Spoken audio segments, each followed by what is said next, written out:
They were trying to lock you into their frequency of crazy.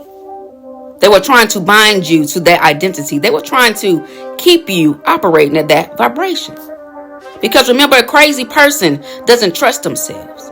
An unstable person doesn't stand firm. A delusional person doesn't claim their power.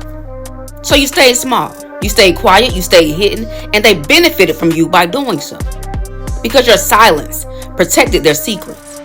Your smallness protected their lies. Your hiding protected their little operation. But as always, something shifted. Something woke up inside you that refused to accept the false name they tried to assign to you. You started to question that narrative spoken over you.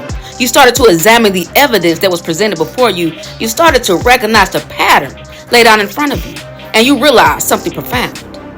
The people who were calling you crazy were the ones operating in darkness. The people who were calling you unstable were the ones building from the lies. The people who were calling you delusional were the ones who was actually living in delusion. They were projecting. They were accusing you of exactly what they were doing. Because that's how spiritual warfare works. That's how darkness operates. That's how the enemy functions.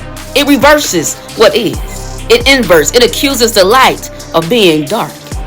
So when you started to see, when you started to know, when you started to perceive the truth, they panicked. So they escalated the accusations. They intensified the narrative. Oh, she lost her mind. Look at him, y'all. He's having a mental breakdown. Just listen to what they're saying. I think they need help. Just trying to paint you as being psychotic. Because they understood that you were waking up. They recognized that you were reclaiming your power. They sensed that you were stepping into your true name. And you best believe it got them shook.